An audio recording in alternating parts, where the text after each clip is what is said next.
Hello, and this is the Nerd Zone. I'm Tom, and this is the second stage of the Fangs of the Father questline. I've just spent the past couple months running through Dragon Soul week after week, getting some of these Elementium gem clusters, which for the previous quest you had to open. Get 333 of the shards. Yeah, so I've finally done it. Came here, handed the quest into Rathian, and I've got this quest, Arman and Karazhan. Just meaning I have to go off to Karazhan for the next part of the solo quest. So yeah, I'll see you there. So after a long tedious flight, here I am at Karazhan with Zazo. He was the one that was giving me my quest for the previous stage in this quest line. And he's got this annoying buff again, that if I get seen, I get teleported back to him.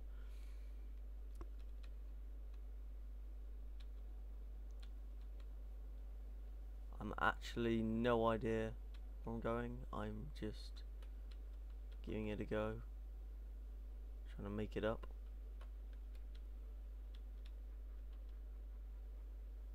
Don't know if I'm going to aggro anything this array like that, but I am forgetting completely about sap.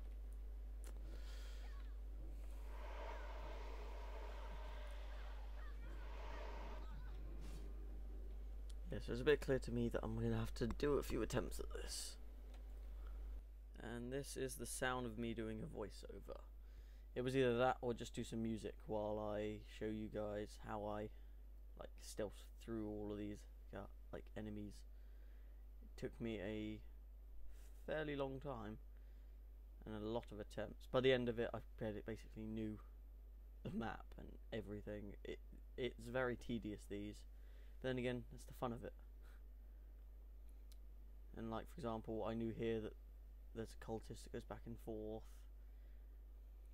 and I knew the basic layout of the map. This is sped up just to make it a lot quicker, because I do a lot of stalling at certain parts. Like here, I've got to wait for everything to get out of the way, just so I don't pull anything.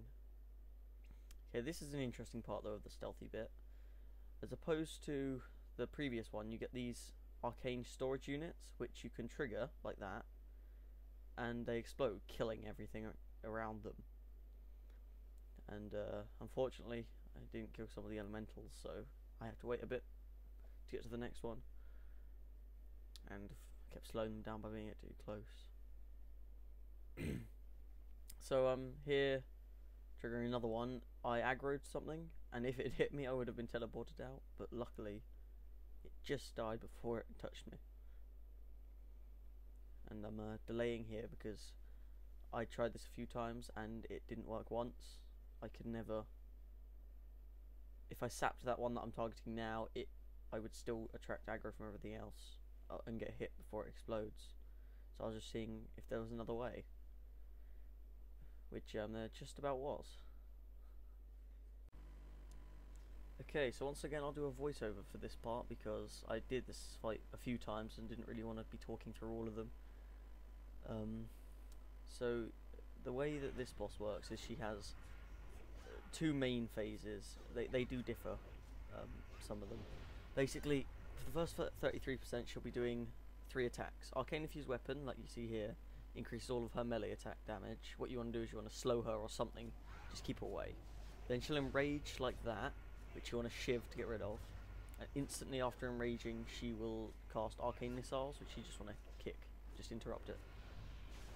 And she does these 3 all in sequence, just every few seconds throughout the fight. It's not hard to deal with once you know how to do it. The way I was doing this was I was keeping Recuperate up and Slice and Dice, just for the healing and the damage, and then of course running away when Arcane Infused Weapon hits. In a minute, very soon, you'll see phase 2, which is here, where she goes immune. She'll teleport you and put these mines down everywhere with these 2 beams. What you want to do is you need to use sprint. You need to run to each tower, disabling both of them. For each one you disable, you will get a buff which gives you 50% energy regeneration, and it stacks twice, so you get the 100%. So you can hit her quite hard once it's over. Now she changes her order, but it's basically the same as the first phase. After her arcane infused weapon, she will now enrage, but then use a new attack, arcane infused armor. This, you need to just hit her with an exposed armor. This will just make it fall off, and you can just keep hitting her as normal. This fight is very linear. It's the same fight the whole way through. Slight changes, but it's the same general idea. And also, she does her phase 2 where you got to run to the towers. She'll do that every 33%. So she'll be there. She'll do another one in a minute after I hit her a bit more. Also, I was trying to balance my defensive cooldowns, judging by my health, not very well, but it's just to keep me alive long enough to see her die. And here we go, here's the second one. Same thing, you need to pop a sprint. Avoid all the little blue circles. They hit for about 16k each, I think. I think I get hit by one here. Yeah, 17. So now, I don't know why I threw something at her. It's just the same again, except she has a new attack, which she will do. I think it's a bit random. Yeah, she'll still do the arcane armor after the enrage, and then arcane missiles. I think it will come now, where she does a fiery attack on the floor. But I can't actually remember whether I see one during this fight. I think it's pretty random, but you see a lot of fire, and you get a debuff, which every second or so it will place some fire at your feet. You just want to run if you get that on you. Yeah, I don't think I saw it this attempt. It's actually quite a good mechanic. This fight is pretty fun. I think I've been hanging around 40%, 40,000 health the whole fight. It's not too hard. It was a lot quicker than the first boss for the rogue daggers.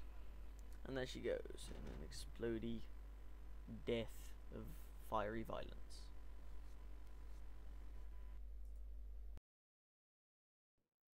And that's a wrap.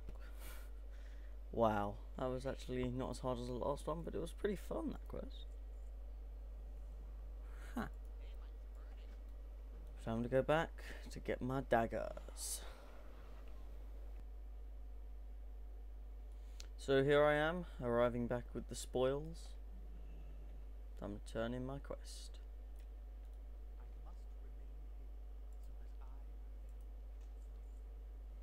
You took my daggers.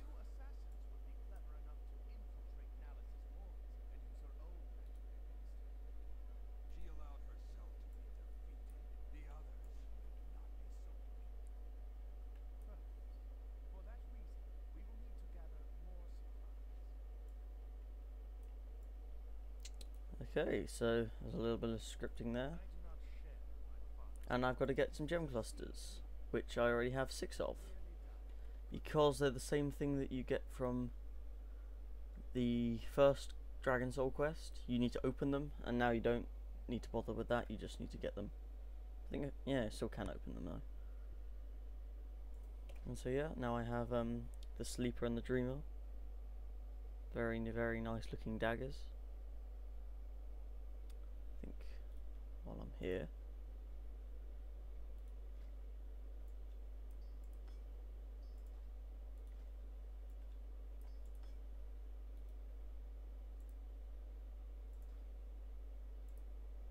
just enchant and gem them, and I will see you next time.